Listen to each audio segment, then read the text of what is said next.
اور بدقسمتی سے ہمارے یہاں جو ایک شعور کی شکل ہے وہ بھی ہمارے سامنے ہے.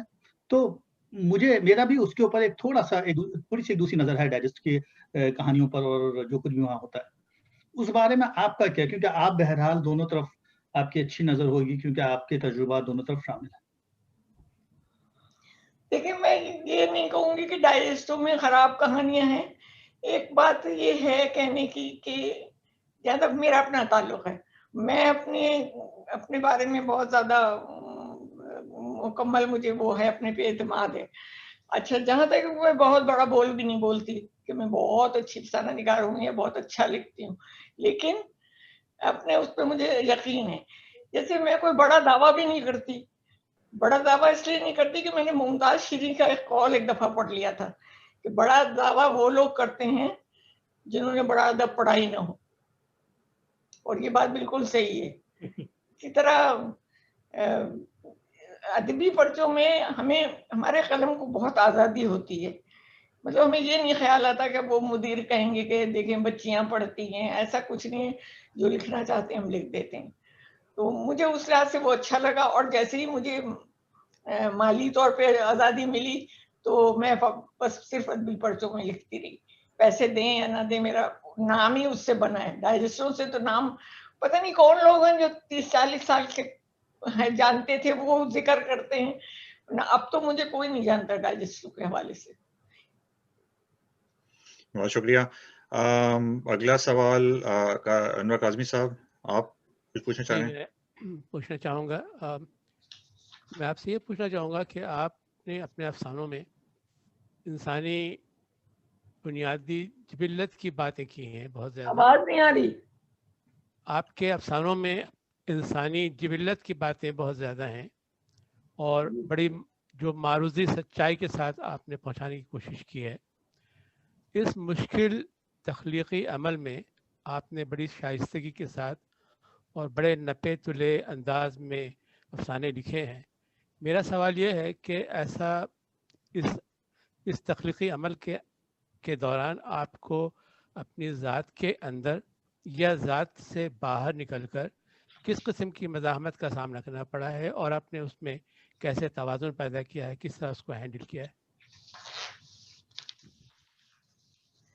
دیکھیے جبلت کا جہاں تک تعلق ہے نا, حقیقی تجربے کا تعلق ہوتا ہے کہانی سے.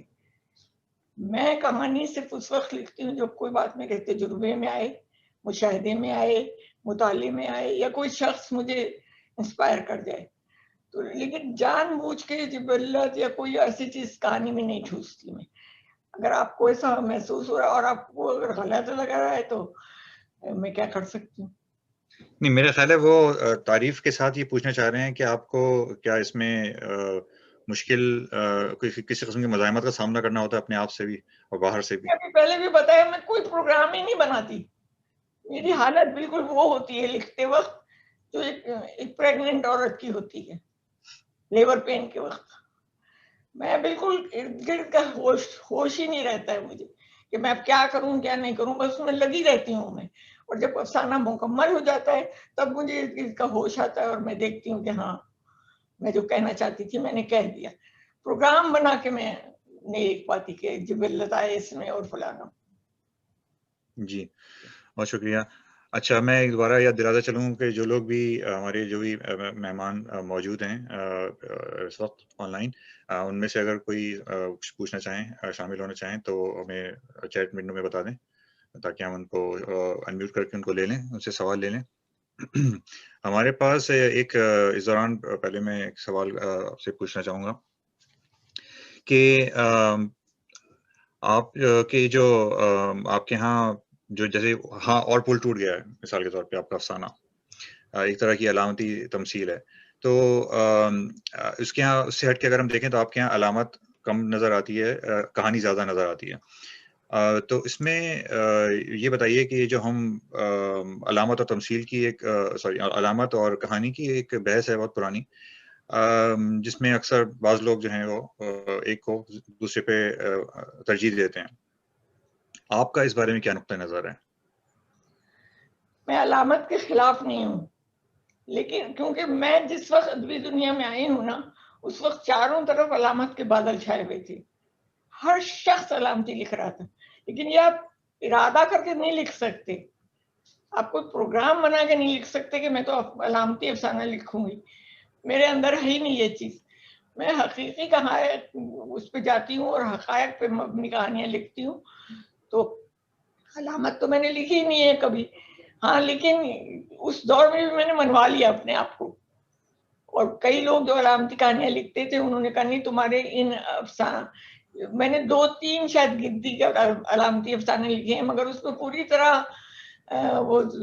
وہ تھا کہ آپ سمجھ سکتے میں کیا کہنا چاہ رہی ہوں. جی. اور اب آپ دیکھ لیں کہاں ہیں وہ علامت لکھنے والے، جی سب ختم ہو گئے، کیونکہ ایسی چیز شروع کی تھی نا جس میں جان نہیں تھی. اب وہ لکھ رہے گھوڑا جھیل کے کنارے کھڑا تھا، تو بھئی ہم کیا کریں، کھڑا ہوگا. تو میں تو پڑھتی ہی نہیں تھی ایسی چیزیں کہ یہ سب اب وہ کرنے یہ علامت ہے، گھوڑا جو ہے فلاں. میں تو خلاف تھی علامت کے، شروع سے تھی، اپنی تحریروں میں بھی کہتی رہی ہوں، آج پھر کہہ رہی ہوں، میں نہیں علامتی افسانے کے موافقت میں ہوں. جی اچھا، ہمارے ساتھ احمد رضوان ہیں. احمد رضوان بھائی آپ کچھ پوچھنا چاہتے ہیں؟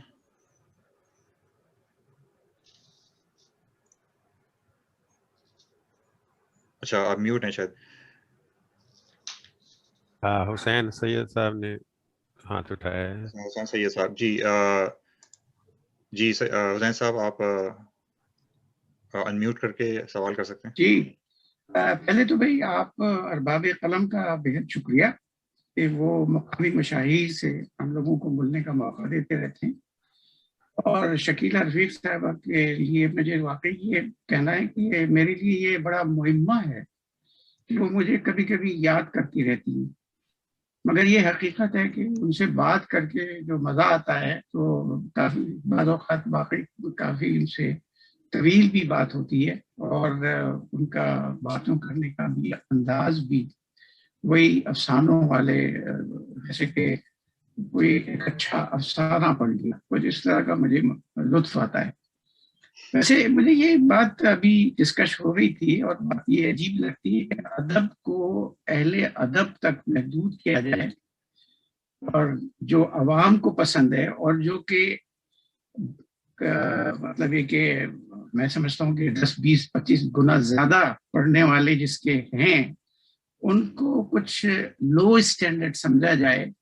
تو کیا یہ بات مطلب یہ کس طرح کی بات ہے کہ کیا ان دونوں میں فرق کیا ہے کہ جو ایک عوام کا پسندیدہ ہے، کیونکہ ڈائجسٹ جتنے پڑھے جاتے ہیں اتنے ادبی رسالے تو نہیں پڑھے جاتے، یہ حقیقت ہے. تو یہ بھی ایک ادب ہے، وہ بھی ایک ادب ہے. تو یہ کیسی افسانوں میں آپ یہ لائن کیسے ڈیوائیڈ کرتی ہیں، یہ میرا سوال بھی آپ سے. ادب میں آپ درجات نہیں کر سکتے مقرر کہ وہ بلند ادب ہے اور فلانا ہے. دوسری بات یہ ہے کہ میرے افسانوں کی جہاں تک بات ہے وہ میں پہلے سارا بہت کلیئرلی بتا چکی ہوں، اور میں کبھی بھی یہ نہیں کہوں گی کہ وہ ادب کم ہے، چھوٹا ہے، کچھ ہے. لیکن ادب جیسا بھی ایک صاحب نے بتایا زندگی کے حقائق کو سچ کے ترازو میں تولنے کا ہے. جو حقیقت میں ہوتا ہے نا آپ کی لائف میں، آپ کو وہ لکھنا ہے. آپ کو تصوراتی کہانیاں نہیں لکھنی جو آپ سوچ سوچ کے بس خوش ہوں کہ کاش ایسا ہو جائے.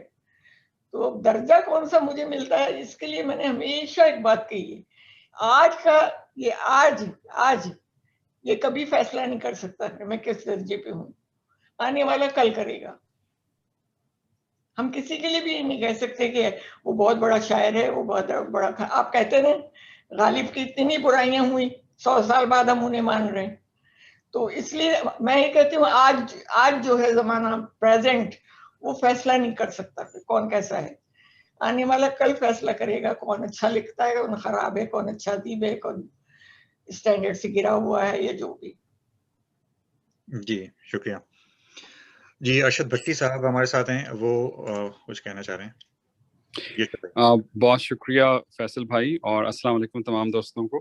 پہلے تو شکریہ آپ کا کہ مجھے انویٹیشن میں کم ادبی شخص ہوں لیکن آپ مجھے انویٹیشن بھیج دیتے ہیں، بہت شکریہ. اچھا، میرا سوال جو ہے وہ جنرل سا سوال ہے. ابھی بہت دیکھیں کہ ریولیوشن آ گئی ہے جب سے الیکٹرانک میڈیا بھی آ گیا ہے یا سوشل میڈیا آ گیا ہے. کتابیں پڑھنے کا جو رواج ہے وہ تھوڑا سا کم ہو گیا ہے. لوگ اس طرح سے کتاب نہیں پڑھتے جس طرح سے پہلے پڑھا کرتے تھے. تو میں یہ سوچ رہا ہوں کہ جس طرح شاعر حضرات ہیں، کچھ شاعری کی بکس ہیں، افسانوں کی بکس ہیں، کہانیوں کی بکس ہیں، جس طرح پہلے میگزین ہوا کرتے تھے، ایسا ممکن ہے کہ شعراء حضرات اب میگزین ٹائپ کتاب اپنی جو ہے وہ شائع کیا کریں جس میں تمام چیزیں جو ہیں وہ موجود ہوں. وہ بہتر ہو جائے گا پڑھنے والے کے لیے، شاید اس کے لیے آسانی بھی ہوگی، اس کی موٹیویشن زیادہ ہو جائے گی. کیا ایسا ہو سکتا ہے یا ایسا ہونے والا ہے؟ میرا ایک سوال. آپ کا شکیلہ رفیق صاحب سے سوال ہے یا یہ جنرل سوال ہے؟ شکیلہ رفیق صاحب آپ بتائیے. جی ہاں، میں کچھ سوچ رہی ہوں کیا کہوں گی جواب میں کہ یہ جو آپ کہہ رہے ہیں نا، یہ جو اتنا زیادہ یہ چیز، اس کا مجھے بھی بڑا دکھ ہے کہ لوگوں میں پڑھنے کا رجحان ختم ہو گیا. اگر جیسے اکثر میرے پاس آج کل کی بچیوں کے فون آتے ہیں کہ ہم آپ کے اوپر وہ کرنا ایم فل کریں گے تو فلانا کریں گے. اچھا بی کرو، نہیں سنا ہے آپ کیا لکھتی ہیں، کب سے لکھنا شروع کیا؟ تو میں اپنی مزاج کے مطابق ان کو وہی ڈانٹ دیتی ہوں. بی جب آپ میرے متعلق کچھ جانتی ہی نہیں تو کیا لکھیں گی؟ نہیں میں جانتی ہوں، میں پڑھتی ہوں. اچھا ایک کا سنا رہی ہوں. میں نے کہا اچھا بتائیں کیا جانتی ہیں آپ نے کس کو پڑھا ہے؟ میں نے اب ان کو 2 ایک نام مشہور ہے نا، منٹو ہیں، عصمت ہیں. کہیں میں نے منٹو کو پڑھا ہے. میں نے کہا بھائی آپ کا تو بہت اسٹینڈرڈ اونچا ہے، بتائیے کون سی کہانی اچھی ہے؟ نہیں کہیں کہانی تو یاد نہیں آ رہی. پڑھی مگر میں نے پڑھا. میں نے کہا دیکھیں بی بی، ہم نے پہلے اتنا پڑھا ہے اس کے بعد قلم اٹھایا ہے. سارے کلاسک شعراء کو، ادیبوں کو، ناول نگاروں کو پہلے پڑھا اور پھر سیکھا. لیکن یہ جیسا کہ کہہ رہے ہیں آج کل کوئی رجحان ہی نہیں ہے پڑھنے کا. اور آج کل لوگ زیادہ تر یہ دیکھتے ہیں کہ فیس بک پہ کچھ مل جائے تو اچھا ہے، کتاب لے کے کون پڑھے، کتابیں نہیں خریدتے. تو اب یہ تو میں تو متفق ہوں آپ سے. جی اچھا، جنید اختر. ہاں، میں شکیلہ صاحبہ سے ایک سوال کرنا چاہ رہا تھا کہ میں نے وہ اعزاز کا ایک ذکر کیا تھا کہ عصمت آپا کی کتاب کے حوالے سے جو ہے آپ کے اس کے کچھ اقتباسات ہندوستان میں نصاب میں شامل کیے گئے ہیں. تو کچھ ہمیں اس کے بارے میں بتائیے مزید، اور یہ بتائیے کہ وہ نصاب کے کس لیول میں شامل کیے گئے ہیں. وہ کتاب میں شفٹنگ میں کہیں کھو گئی ہے. میں بہت کلیجے سے لگا کے رکھتی تھی، مجھے بھیجی تھی فاروقی صاحب نے. انٹر کے طالب علموں کے لیے وہ کتاب ہے، اور اس میں میرا ایک سبق میرا بھی ہے، مطلب اور بھی لوگوں سے انہوں نے لیا ہے اس میں. وہ مجھے انہوں نے بھیجی تھی مگر وہ کتاب نہیں مل رہی مجھے. اور اس میں جیسے ہم پڑھتے ہیں جب کورس کی کتابیں بچے، تو غالب کو پڑھ رہے ہیں، تو منٹو کو پڑھ رہے ہیں، تو عصمت کو پڑھ رہے ہیں. تو اس حوالے سے انہوں نے کہا میں نے جو کتاب اس پر لکھی وہ بہت زیادہ پسند کی گئی تھی، اور فاروقی صاحب نے پسند کی، اور ان کی پسندیدگی کا یہ سب سے بڑا ثبوت ہے کہ انہوں نے مجھ سے باقاعدہ اجازت مانگی کیا میں اسے سلیبس میں شامل کر لوں. میں نے کہا آپ خود سے پوچھ رہے ہیں، میرے لیے تو بڑے فخر کی بات ہے. انہوں نے اس کو سلیبس میں شامل کیا. اب اس میں سارا وہ عصمت چغتائی پہ ہے وہ سبق. اب ان بچوں کو اگر جیسے وہ نہیں جانتے آج کل کے بچے عصمت چغتائی کون تھی کیا تھی، تو کتاب میں نے دیکھی تھی، پورا ایک لیسن میرا ہے. جی اسی سے جڑا ہوا ایک سوال میں آپ سے اگر کروں کہ آپ نے جو عصمت آپا سے جو آپ کی گفتگو تھی، جس کو آپ نے انٹرویو کی شکل میں بعد میں جو کہ شائع بھی کیا، اس تجربے کے حوالے سے کہ آپ اس کا آپ سے وہاں بات کرتے ہیں تو آپ اس تجربے کو بڑے خوشگوار تجربے کی حیثیت سے آپ بتاتی ہیں، تو کچھ اس کے بارے سے شریک کیجیے ہمیں اپنے تجربے کے. میں ان سے ملی نہیں تھی بچپن سے، بتایا نا کہ لحاف پڑا، پھر اس کے بعد سے تلاش میں لگ گئی تھی کہ کبھی مل جائیں تو میں ان سے پوچھوں کہ آپ نے کیا لکھا. لیکن ہر سے میں اللہ کا شکر ہے بڑی ہو گئی اور پتہ چل گیا انہوں نے کیا لکھا. اس کے بعد وہ ہمیں کراچی میں ایک ہندوستان سے آئی ہوئی تھی، ایک پروگرام میں ملی، میں ان کے پاس گئی اور میں نے ان سے ان کو اتنے لوگ گھیرے ہوئے تھے، اخبار والے اور سب رسالے والے، انٹرویو چاہیے. اور ان کا بولنے کا خاص اسٹائل مجھے بڑا پسند ہے، میں بھی اتنی ہی بدتمیز ہوں. تو وہ کہنے کیا کرو کیا کر، ایک ہی جیسے سوال پوچھتے ہو سب لوگ، ایک ساتھ آؤ. انہوں نے ایک ساتھ آؤ، الگ الگ نہیں آؤ. میں تو ڈر گئی، لیکن میں ان کے قریب گئی اور میں نے بڑا پیار سے کہا، سنیں اسمت آپا، مجھے تو آپ سے کوئی سوال نہیں کرنا، مجھے آپ سے ملاقات کرنی ہے. تو انہوں نے ایک نظر مجھے دیکھا اور کہا کہ اچھا کلفٹن میں کہیں ٹھہری بھی نہیں، تم یہاں آ جاؤ اتوار کو. جب میں وہاں گئی اور ان سے ملی اور انہوں نے جس طرح کی گفتگو کی ہے، تو وہ اگر آپ لوگوں کو کتاب جی چاہتا ہے سب پڑھیں، مگر وہ پڑھی ہوئی سڑ رہی ہے گودام میں، پاکستان سے چھپ کے یہاں لاد کے لائے یہاں پر.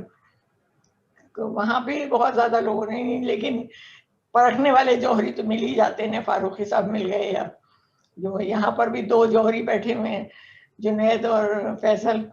تو انہوں نے کچھ سوچا اور مجھے بلایا، ورنہ میں تو بیٹھی ہوئی تھی بھائی ٹھیک ہے، کسی کو پتہ ہی نہیں کہ ہم یہاں رہتے ہیں تو کیا کرنا ہے. تو اس طرح سے وہ ان سے جب میں نے بات چیت کی نا، تو وہ قطعاً مختلف نہیں ہے اپنی تحریروں سے. وہ اسی طرح بات کرتی تھی، بات کرتے کرتے. اور ایک بات میں آپ کو بتاؤں، کچھ معاشرے کی بات نکلی.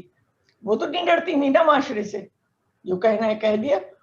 مجھ سے کچھ کہنے لگی، تم نے کبھی کسی سے محبت کی ہے یا بیوقوف بنایا؟ میں نے کہا اللہ نہ کرے آپا، میں کیوں کروں؟ اللہ نہ کرے. کیا تم معاشرے سے ڈرتی ہو؟ ہاں میں تو ڈرتی ہوں. میں نے کہا تو میرے ساتھ میری بیٹی بھی گئی تھی، چھوٹی والی، وہ بیٹھی ہوئی تھی. ارے تو ڈرو اور اس کو بھی ڈرپوک بنا دو. تو کتنے سال ہو گئے تمہارے شوہر کے انتقال کو؟ تو میں نے بتایا کہ کوئی تقریباً 13 سال شاید ہو گئے. ہاں کہیں اب یہ دل میں سوچتی ہوگی 13 سال سے میری ماں کوڑک بیٹھی ہے. وہ اس طرح کی گفتگو کرتی تھی جس طرح وہ لکھتی تھی. میں نے کوئی فرق نہیں دیکھا، ان کو کوئی پرواہ ہی نہیں تھی وہ کیا کہہ رہی ہیں، کیا لکھ رہی ہیں. بس جو آ رہا ہے لکھ رہی ہیں. ان سے میں نے سیکھا بہت کچھ ہے، لیکن میں نے یہ تسلیم کر لیا کہ میں تو بھائی ڈرتی ہوں معاشرے سے. کہ نہیں ڈرو، کچھ نہیں ملے گا اس سے. تو ابھی تک میں نے ان جیسی کوئی شخصیت دیکھی نہیں ہے، اور میرے اوپر ان کا بہت اثر ہے. بہت سے لوگ کہتے ہیں آپ ان کے جیسا لکھتی ہیں. کوشش شاید میں لاشعوری طور پہ کرتی ہوں، لیکن ان کی نقل کرنے کی میں کوشش نہیں کرتی. جی بہت شکریہ. اچھا ہمارے ساتھ احمد رضوان ہیں جو کچھ پوچھنا چاہ رہے ہیں. آپ میوٹ ہو گئے شاید. بہت شکریہ فیصل. کون صاحب؟ احمد رضوان. اچھا ہاں وہ تو بھی ہوتے ہیں آئی تھنک. شکیلہ رفیق صاحب سے سوال یہ ہے کہ موجودہ رضوان آپ کی آواز ہلکی آ رہی ہے. آپ کی آواز کم آ رہی ہے. جی اب بہتر ہوئی ہے؟ ابھی بھی کم ہے؟ یہ کچھ ڈسٹربنس ہے، کسی کو انمیوٹ کرنے کی ضرورت ہے. جی Is it better now or تھوڑا سا بہتر ہو، معمولی سا. آپ بات کیجیے اور دیکھتے ہیں. میرا سوال شکیلہ رفیق صاحبہ سے یہ تھا کہ موجودہ دور میں لوگوں کا جو پڑھنے کا اسٹیمنا ہے وہ بہت کم ہو گیا ہے، اور طویل افسانے شاید اب لوگ پڑھنا چاہتے نہیں ہیں، تو اس کی جگہ افسانچے اور مائکرو فکشن جو ہے وہ رواج پا رہا ہے. تو اس رجحان کے بارے میں ان کا کیا خیال ہے؟ مجھے کچھ سنائی نہیں دیا. وہ کہہ رہے ہیں کہ آج کل چونکہ لوگوں کا پڑھنے کا رجحان کافی کم ہو گیا ہے، تو طویل افسانے پڑھنا جو ہے وہ اس کے لوگوں کو بڑا مشکل لگتا ہے. اب وہ لوگ جو ہیں وہ افسانچے اور مائکرو فکشن کی طرف زیادہ راغب ہو رہے ہیں. تو آپ کا اس بارے میں کیا خیال ہے؟ میں سمجھتی ہوں لوگوں کے پاس اب وقت نہیں ہے، کیونکہ میں نے دیکھا ہم کہتے ہیں ہم شارٹ اسٹوری لکھتے ہیں. شارٹ اسٹوری کا اردو ترجمہ ہے مختصر افسانہ. میں اس پہ پوری اترتی ہوں، میں بڑا بول نہیں بول رہی، بقول ممتاز شیریں بڑا بول نہیں بول رہی، لیکن میں نے دیکھا لوگ کہتے ہیں مختصر افسانہ ہے اور 25 منٹ تک کہانی کو سناتے ہیں. میرے تو درمیان سے ہمیشہ کہانی چھوٹ جاتی ہے. تو شاید یہ وجہ بھی ہوگی اتنی طویل پڑھنے کے لیے لوگوں کے پاس وقت نہیں ہے. اگر آپ کہہ رہے ہیں ہم شارٹ اسٹوری لکھتے ہیں تو شارٹ لکھیں تاکہ لوگ شوق سے پڑھیں. اور یہ میرا ہمیشہ سے نہیں، آج سے نہیں، ہمیشہ سے اصول ہے کہ قاری کو اپنے ہمراہ رکھیں. اگر آپ نے ایسی کہانی لکھی ہے کہ کچھ بھی لکھا ہے کہ معلوم قاری تو آگے نکل گیا اور آپ وہیں ہیں، یا آپ آگے نکل گئی ہیں، قاری پیچھے کھڑا ہے، وہ صفحے پلٹ کے آگے نکل گیا ہے، میں یہ نہیں ہونے دیتی. آپ میری کہانیاں پڑھ لیں. قاری ہمیشہ میرے ہمراہ رہتا ہے اور تجسس میں رہتا ہے کہ اب کیا ہوگا، اب کیا ہوگا، جس میں میرا کوئی ارادہ نہیں تھا، بس اس کو لکھتی ہوں. تو یہ چیز میں نے بھی بہت لوگوں سے پوچھی ہوئے تھے، بس اب ٹائم نہیں ہے پڑھنے کا. فیس بک میں جو لوگ لکھتے ہیں نا، بس ان کو وہ لوگ جانتے ہیں. اگر ان سے پوچھ لو کہ جیسے ابھی نئے نام نہیں ہے، پرانے نام ہے، لیکن وہ کہتے ہیں ہم نہیں جانتے. منٹو اور عصمت کو کب تک گنو گے بھائی، ابھی بھی بہت لوگ ہیں تو وہ نہیں جانتے. ان کا کہنا یہی وقت نہیں ہے اتنی چیز ناول پڑھنے کا اور اتنے طویل افسانے پڑھنے کا. لیکن میں سمجھتی ہوں اگر آپ کے اندر شوق ہے، میں تو پڑھتی ہوں. میں پڑھتی ضرور ہوں، سننے میں میرے ذرا ہوتا ہے کہ میرے دھیان سے چھوٹ جاتا ہے افسانہ. تو آپ کی بات اس حد تک صحیح ہے کہ سب چاہتے ہیں کہ بس اب جلدی سے فیس بک پہ کچھ پڑھ لیں، یا وہ نکلا ہے ریختہ وہاں چلے جائیں، وہاں کچھ دیکھ لیں اپنی مرضی کا. اس طرح کا ہے. یہ صرف مجھے لگتا ہے کہ لوگوں کا سوچ جو ہے نا وہ کاروباری ہو گئی ہے، پیسہ کمانے کی طرف زیادہ لگ گئی ہے. پڑھنے لکھنے میں کون، وہ بھی ادب، کون وقت گوائے گا؟ کوئی بھی نہیں گواتا. افسوس تو بہت ہوتا ہے، مگر ہم لیڈر تو ہے نہیں، ہم کچھ کر ہی نہیں سکتے. جی حسین حیدر صاحب. جی وہ آپ کے آج کے انٹرویو سے پہلے میں نے خاص طور سے آپ کی وہ جو عصمت آپا والی کتاب پڑھی. اس سے پہلے بھی پڑھ چکا تھا میں، لیکن وہ ہے ایسی کہ اسے جب بھی جی چاہے آدمی کہیں سے بھی اٹھا کے پڑھنا شروع کر دے. مگر جو بات میں کہنا چاہ رہا تھا، آپ کی بات عصمت آپا کی جو بات کو میں ایڈ کرنا چاہ رہا تھا کہ یہ جو کتاب ہے اس کی ٹیکنیک ایسی ہے کہ مطلب میں نے کبھی اس سے پہلے کہیں کسی کا انٹرویو اور یا کسی کے تذکرے میں یہ ٹیکنیک نہیں دیکھی کہ پہلے جو بھی ایک انہوں نے چھوٹی سی بھی بات کہی تو اس کی اس کتاب میں پوری سیاق و سباق سے اس کو ایکسپلین کیا گیا ہے، اور اس سے جو کتاب کا جو لطف ہے وہ دوبارہ ہو جاتا ہے. یہ اس کتاب کی میرے خیال ایک ٹیکنیک تھی جس کو شاید کسی نے بھی نہیں برتایا. یہ پہلی مرتبہ میں نے دیکھا اور بڑی کامیاب ٹیکنیک ہے. اور نہ صرف یہ بلکہ میرا خیال ہے کہ فاروقی صاحب نے بھی اس کو اپریشیٹ کیا ہوگا، اور اس کو ایک نمائندے کے طور پہ انہوں نے، ویسے خود کتاب وہ جو تذکرہ ہے وہ خود ہی اچھا ہے، لیکن اس ٹیکنیک کی وجہ سے بھی طالب علموں کو بتانے کے لیے کہ کس طرح سے ادب کے مختلف زاویے ہوتے ہیں، کس طرح سے نئی چیزیں لائی جاتی ہیں، اس میں جو نیا پن ہے وہ بڑی اس کی کامیاب تحریر ہے.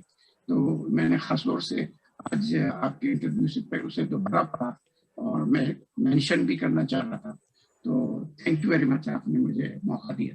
بہت شکریہ. اچھا انور صاحب. جی میں آپ کی ایک تحریر پڑھ رہا تھا جو غالباً کل یا پرسوں فیس بک پر نظر آئی.